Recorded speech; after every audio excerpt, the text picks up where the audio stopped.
Hello, hello. Are you tired of battling synchronization issues between your Mac and other devices? In this episode, we are delving deep into how you can solve and prevent this problem from both a minimalist and pragmatic perspective. So stay tuned. You're listening to the Macpreneur Podcast, the show that helps solopreneurs save time and money by streamlining how they run their business on their Mac. Here is your host and technology mentor, Damien Schwartz. So many of us solopreneurs, we use multiple devices in our day-to-day operations. At the minimum, you could have your Mac and your iPhone, but for some, we're talking about more than one Mac, an iPhone, and an iPad.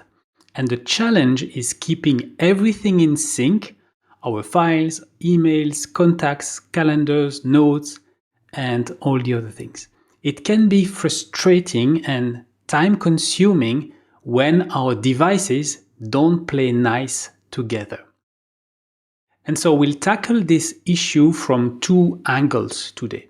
First of all, the troubleshooting view by addressing the main root causes of any synchronization problem, and then prevention through a minimalist approach by simplifying our digital ecosystem as much as possible. So let's start with the different root causes, and I have listed 7 of them. And so let's start with the first one. It could be Wi-Fi or mobile data connectivity problem. So if your device or your devices lose connection to the internet, obviously they can't upload or download any new changes. So to troubleshoot that, it's pretty easy. You double check your device connectivity, you put your device in airplane mode, or you turn off manually Wi-Fi and mobile data, wait a few seconds, turn it on again. Or if that doesn't work, reboot your device. Second potential root cause could be differences in software versions or operating system versions that could then lead to incompatibility issues. And this can happen after either a software update or an operating system update on one of the devices. For instance, with Apple Notes, new features are added almost every year, and some of them require all your devices to run a minimum version of the operating system. If one of your devices is stuck at an older and incompatible version of the OS, some of the notes that you create, let's say on an iPhone, running the latest version might not be visible on an older Mac or iPad, even though they are connected to the same iCloud account. And problems with Pages, Numbers, and Keynote, they also fall in that category. I remember sharing a Numbers document between my EasyTech iCloud account and my personal iCloud account, and after a software update, Keynote required a more recent version of macOS in order to continue collaborating on the same file. So I could open it and modify it on my Mac running, I think it was Big Sur at the time, but none of the changes that I would make would get pushed to iCloud. And because at that time I didn't want to upgrade macOS from Big Sur to Monterey, I had to move the document away from iCloud and then into my Synology NAS and synchronize it that way. So to troubleshoot this kind of problem, pay attention to any notice that you see either before or after an operating system upgrade or a software update. Another thing you can do is visit the Apple support page or the software vendor website for any new changes and notification of changes.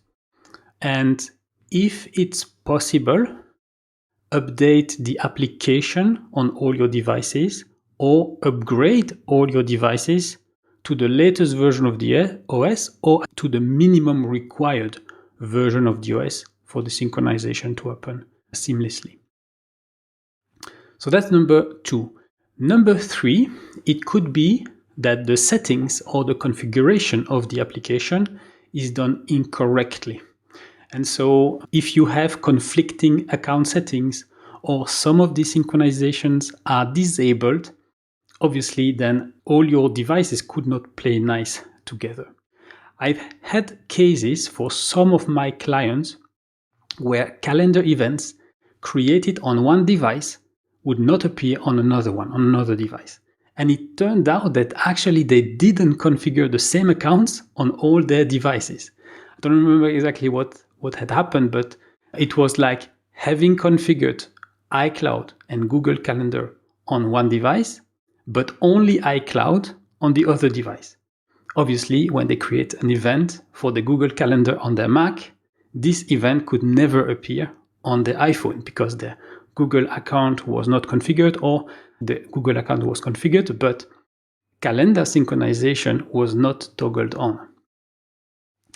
Another common source of settings problem is which online service is configured by default. So it's possible to tell your iPhone, your iPad, your Mac that every new event is saved in a specific calendar.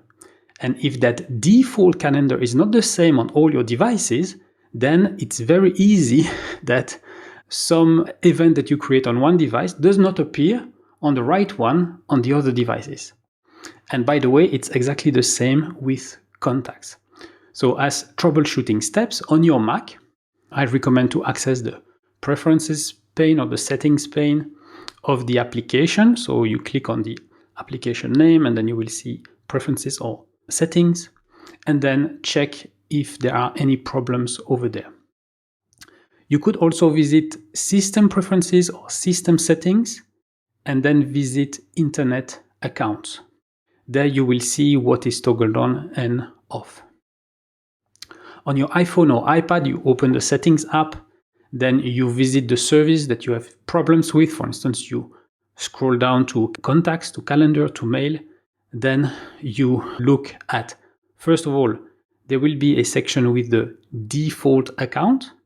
And then you also have an accounts menu. Then you will see all the accounts. Tap on those ones that are impacted and see if everything is toggled on properly. So that was number 3. So let's go to the 4th one. And it could be conflicting or corrupted data, which could be duplicate files, misplaced data, or incomplete transfer. And this can happen when you open the same file on different devices at the same time, or when you open files that are shared with other people. In theory, it should work, but sometimes the server gets confused about which version is the latest one, or it has issues integrating all the changes made at the same time. To troubleshoot this kind of problem on your Mac, make sure to do a copy of the affected document using either save as or duplicate, then exit the application. Wait a little bit. If it still doesn't work, reboot the computer and then check again. On your iPhone or your iPad, same thing, make a copy or duplicate the file that you're working on. Force quit the application, so either you double click on the home button or you swipe up into the middle of the screen and then you completely swipe up the application. And if it still doesn't work, restart your devices again. And if none of those steps solve the issue, it could be due to one of the 3 last root causes. So root cause number 5, it could be a discrepancy in time and date. So if one of your devices has incorrect time and date settings, then there could be issues for the server to determine, okay, which version do I need to pull or push?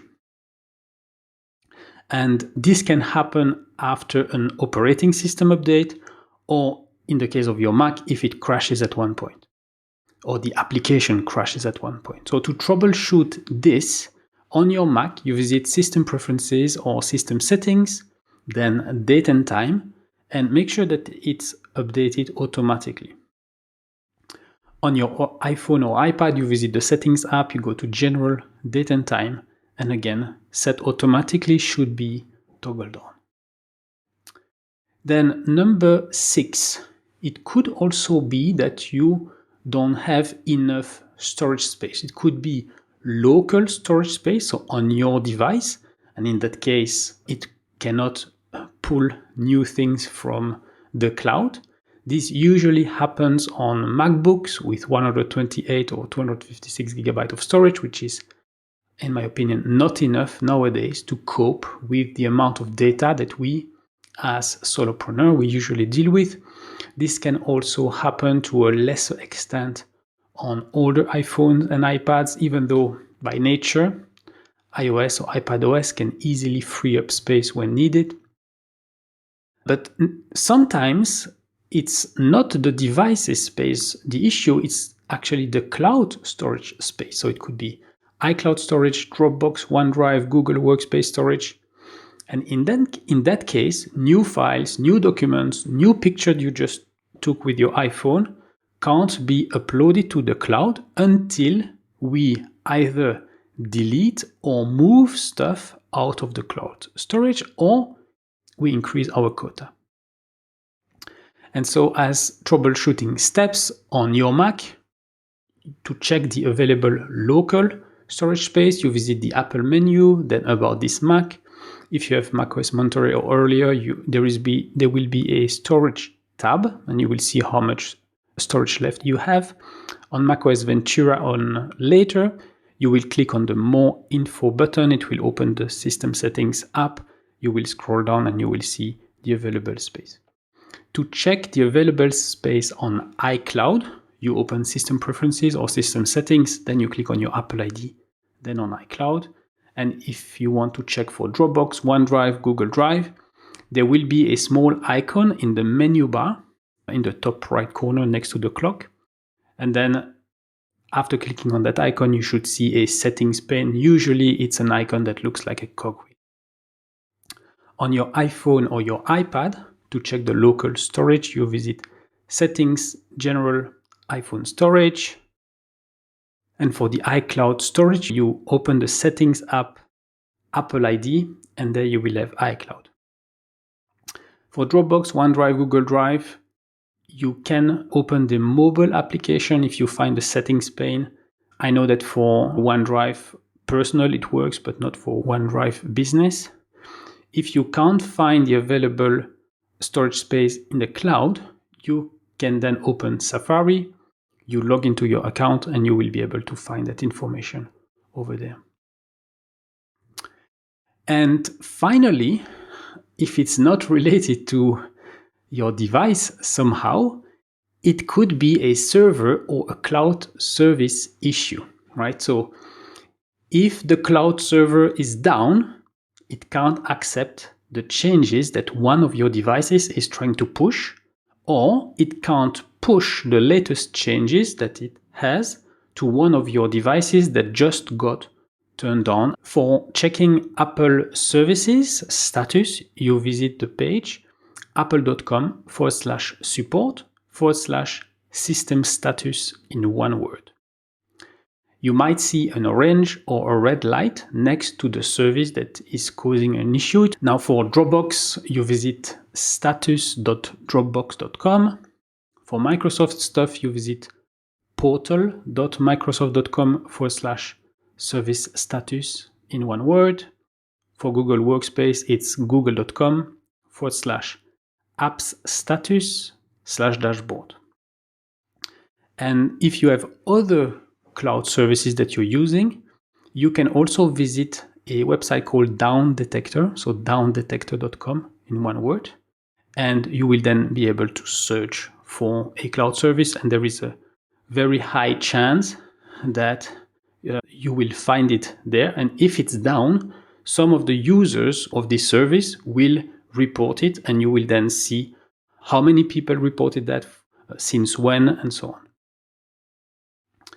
And so if all your devices are impacted, this is most probably the root cause. But if you make some changes on your Mac specifically, but nothing gets pushed to your other devices, and if you visit the system status page, you see the server is accessible, then you should double check the synchronization agent that is running on your Mac and check that it's still running. To do that, you look at the menu bar on the top right corner of your Mac screen and you make sure that the little icon is there. So the little icon, the little cloud for OneDrive, the Dropbox icon, the Google Drive icon is there. If it is not there in your menu bar, it means that the synchronization agent crashed at some point and then stopped communicating with the server. So to troubleshoot that, you open the applications folder on your Mac, and then you will manually launch the service. So it could be Dropbox, OneDrive, Google Drive. And then if that still doesn't work, restart your Mac and try again. So now that we have covered the troubleshooting part, let's see what we can do to prevent synchronization issues from happening or to reduce the risk in the future. So for that, I recommend a minimalist approach. So first step, reduce the number of devices that need to be synchronized. So maybe that tablet isn't that crucial for your day-to-day operation of your business, especially if it's an old one. And on my side, for a very long time, I kept my old iPhone 6 connected to my EasyTech iCloud account. But since the iPhone 6 is stuck at iOS 12, I couldn't take full advantage of the latest features in Reminders and Apple Note. Number 2, consider consolidating your cloud providers. So for instance, one of my clients had many issues in the past because she was using different services for different things. She was using iCloud for her contacts, personal and professional. Then Google for the calendar, personal, professional, and Dropbox for the files. And she even had at that point an IMAP email account, so something that is not linked to anything. When she transitioned to Microsoft 365 for all her business stuff, so business contacts, business calendar, business files, and business email, well, guess what? The number of issues that she was facing got reduced dramatically. So she kept all her personal stuff on iCloud and all the business stuff was on Microsoft 365. Now, most of the issues were solved, but not everything, and I will come back to that in a few minutes. And number 3 of my minimalist approach, consider using native or web apps rather than configuring everything locally. So there is a big advantage of connecting to a service directly from a browser, so using the web app. The big advantage is that you work directly on the server, right? There is nothing to transfer. There is no synchronization. You're directly on the truth, on the source of data. And by the way, that's one of the things that I recommend my clients to do when they face some synchronization issue is go on Outlook.com, go on Office.com and see what's on there. Or visit iCloud.com and look at your notes, look at your pictures, and see what's up there as well. If you have a Google Workspace account, you can virtually eliminate synchronization issues by using the web app, so connecting from a browser. I recommend Google Chrome or Microsoft Edge because they are much more optimized for all the Google stuff. And on your mobile devices, iPhone, iPad, install the Gmail app, the Google Calendar app, the Google Contacts app directly from the App Store. The reason is simple. Those applications, they have been designed to seamlessly talk to the server. Same thing if you're a Microsoft 365 user. I recommend to install and to use the Outlook application on your Mac, iPhone, and iPad. Again, they have been built by Microsoft to communicate with Microsoft server. And if you remember that client who migrated to Microsoft 365, well, she still has synchronized issues from time to time because she is still using most of the time the native Mail apps, Contacts app, Calendar apps on her Mac. And every time I've helped her troubleshoot the issue was by making her use the Outlook app on her Mac. So to recap, if you encounter synchronization issues between your Apple devices, it's important to discover the most likely root cause of the issue and then apply the necessary troubleshooting steps.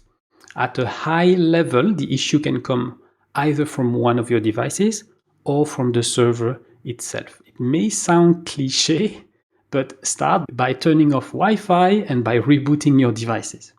If that doesn't work, check other potential root causes as laid out in this episode.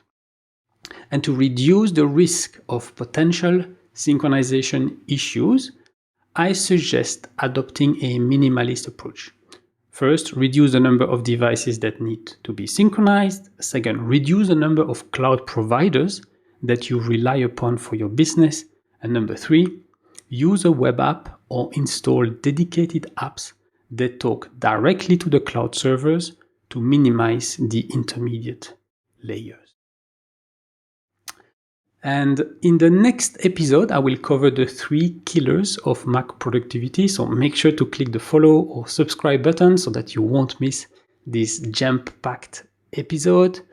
So that's it for today. I hope this episode has given you the tips that you need to troubleshoot and prevent synchronization issues between your Apple devices. Check out macpreneur.com/tools for a list of tools that I personally use to streamline my business. It's macpreneur.com/tools. And until next time, I'm Damien Schreurs, wishing you a great day. You've been listening to the Macpreneur podcast. If you've enjoyed the show, please leave a review and share it with a friend right now.